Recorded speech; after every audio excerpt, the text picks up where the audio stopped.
Ellen DeGeneres is now being sued for negligence after she allegedly ran a stop sign and T-boned a woman's Tesla. So even after moving across the world, it seems like Ellen, for some reason, is having a hard time avoiding American headlines. Except for this time, she isn't being called out for being a shitty boss. She's being called out for T-boning an innocent woman in her Tesla. Because I guess who needs stop signs when you can just plow into another vehicle? Not very generous if you ask me. But hey, this is very unfortunate for Ellen, as the last few years she's been under scrutiny for a numerous amount of controversies. The main one being that she creates a toxic work culture and that she doesn't really live up to the whole be kind mantra that she preached on for decades on TV. But before all of that, Ellen was mostly a beloved comedian, talk show host, and maybe more notably, the voice actor of Dory in Finding Nemo. Want a piece of me? Yeah. Ooh, I'm scared now. What? Wait a minute. Stop following me, okay? But a lot has changed since the infamous Oscar selfie has been taken, back when Ellen was actually in the good graces of the general public. But I mean, in the years since, Ellen has had such a fall from grace so monumental it should be studied. It's a good lesson in showing up for people. Like maybe if Ellen showed up to, what's her name, Dakota James's birthday party, she would have still been on TV doing what she loves doing, hosting her show and conducting hidden camera experiments designed to humiliate her audience members. That is such a fascinating use of being a show host. Why would you ever want to humiliate an audience member of yours? Like, she literally made her audience member go sit in Ellen jail. Imagine traveling far and you're excited to sit in the audience and get free merch, only to be portrayed as like some damn Daniel of being greedy and dishonest. Are you serious? But unfortunately for Ellen, she just kind of had this like death by 1,000 cuts, because nothing like truly insane happened. It was just a bunch of moments that made people go, yeah, that's kind of weird. Why would she do that to someone? But it's safe to say in recent years, Ellen has been laying low and trying to avoid drama as much as possible. She also literally moved across the world to England. So for most, she's kind of been out of sight, out of mind until this week, as she's now being sued for negligence after allegedly running a stop sign and T-boning another driver back in 2023. The woman, whose name hasn't been released, claims she stopped at a four-way intersection and made sure there was no other vehicles present before driving forward. That's when DeGeneres allegedly and suddenly, without any warning, collided into her vehicle and T-boned her, causing injury. So I mean, since this was 2023, Ellen probably was rushing to work to scream at some intern for her new Netflix special. We'll get into that later on. But the lawsuit does go on to further accuse Ellen of exhibiting negligent behavior or conduct that fell below the standard of care of a reasonable person. So they're basically saying that Ellen wasn't paying attention to the laws of the road, and her negligence, in this case, ignoring a stop sign, caused an accident. There isn't too much public information on the severity of the accident itself or the specifics of this woman's injuries, but the lawsuit does state that she suffered multiple serious personal injuries and damages as a result. Hold up. I'm just making literally the best sugar-free lemonade I've ever tasted. Yes, this is sponsored, but prove me wrong. Actually, I can prove you wrong. You can literally order a free sample pack. No payment details needed. You can get a free sample pack with free shipping on gamersubs.gg/Atozy. So if you don't believe me they have the best sugar-free lemonade, I can literally prove you wrong. But if you actually do believe me and you want to get a tub of lemonade or any of the other flavors on the website, it's like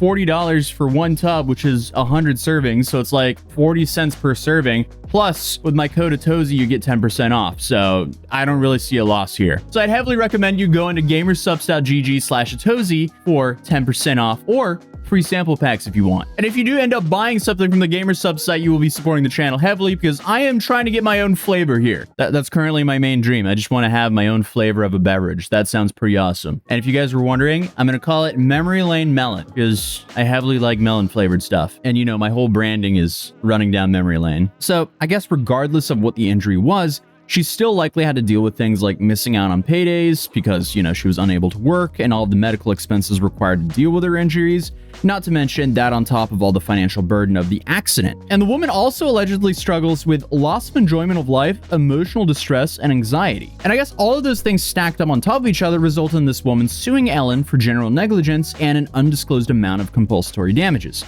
Naturally, people in the comments of these articles called this cash grab and questioned why this woman waited 2 years before finally suing. Honestly, that's a valid question. But also, to be fair, she could have just assumed that she would recover and be back to work in a couple months, and then things didn't work out as planned. It's hard to really tell when you get such limited information in the lawsuit, but also, is that a telling thing? Like, if she was seriously injured, would they not go into way more detail on how seriously injured she was? I'm just saying, I've been sued before, and BitBoy was claiming emotional distress and lost pay and a lot of similar stuff to what she's claiming here. That's not me saying this woman's going for a cash grab here, but BitBoy was definitely going for a cash grab at me, or well, he was just trying to drain me of money at the time. And if you subscribe to my channel in the last 2 years, TLDR, the biggest crypto bro 2 years ago decided to sue me. He didn't have a case and he ended up withdrawing the lawsuit after he raised a whole bunch of money thanks to you guys. But I digress. Other people are currently speculating that the reason it took so long for her to file a lawsuit is because she may have been trying to settle it privately, and after many failed attempts, she's now going public.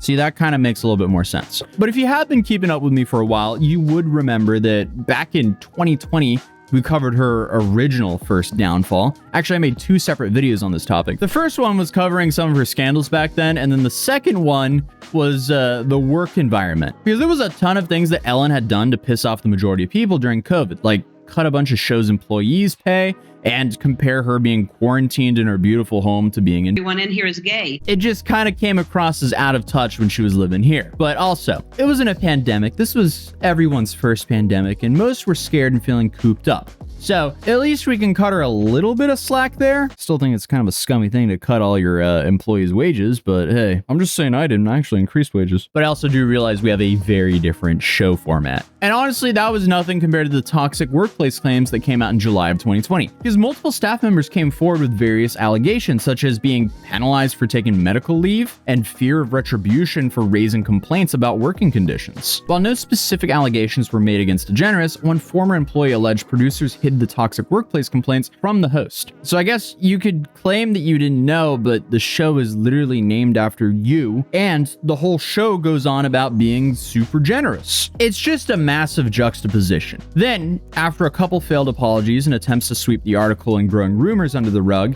the Ellen DeGeneres show ended up ending in July of 2022. My last season.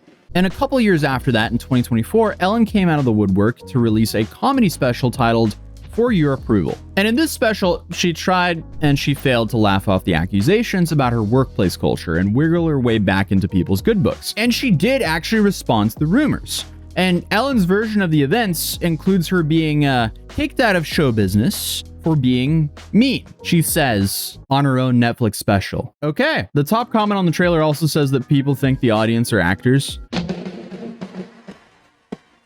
All right, well, let me catch up on what's been going on with me since you saw me last. I decided to take up gardening. I got chickens. Let me see what else I can tell you about that's been going on. Oh, yeah, I got kicked out of show business. The Be Kind Girl Wasn't Kind. That was the headline. Here's the problem. I'm a comedian who got a talk show, and I ended the show every day by saying, be kind to one another. Had I ended my show by saying, go f*** yourselves, people would have been pleasantly surprised to find out I'm kind. Now, based on the trailer alone, I don't think anyone expected to be blown away by this, but her casual attitude about the serious allegations obviously rubbed a ton of people the wrong way. And public opinion of Ellen at this point was still not the best. And it kind of seemed like any hope for a return to the spotlight was over for her at this point. And after the results of the 2024 US election, Ellen and her wife, Portia, she stuck to her word and actually packed up and moved to the United Kingdom. Whether you agree with her politically or not, she stuck to her guns. She is true to her word. She and Portia de Rossi have left the country. Days after the election, they bailed. They went to England. Now, they had a house that they already had a house. They had a house, but that didn't mean they were going to live there. It's right. in the Cotswolds. And they made a decision, as our source put it, who is very connected to them, to get the hell out. And they did it days after the election. They live there now. And they're gonna sell the Montecito house. And she states it was to leave behind the insanity of the US, but fans speculated that it was really just to get away from the negative press and let the dust settle. Because believe it or not, my only crime was being mean joke didn't really land that well with a lot of people. So I guess after living peacefully with her wife in the English countryside for over a year, I'm sure she thought she finally left her Hollywood lifestyle and all these scandals in the past. That wasn't until now, because the California legal system has just come knocking at her door. It's unclear if any more details will be released anytime soon, but I'd be surprised if Ellen didn't want to settle this privately and avoid having to return to California for what would obviously be a very public court case. For now, we'll have to wait and see if they'll actually settle or go to court. But if I would give Ellen any advice, I would take her own and just keep swimming. Or maybe to go to gamersubs.gg/Atozy and pick up the best sugar-free lemonade or any of the other flavors using code Atozy. And again, if you don't believe me the flavors are good, you can check out a sample pack, which is free. You don't even need a credit card or debit card or any payment options. Free shipping, literally a free gift from me. Link down below. But other than that, I'll see you guys in the next video. Subscribe if you're new. Drop a like if you enjoyed this video. Peace.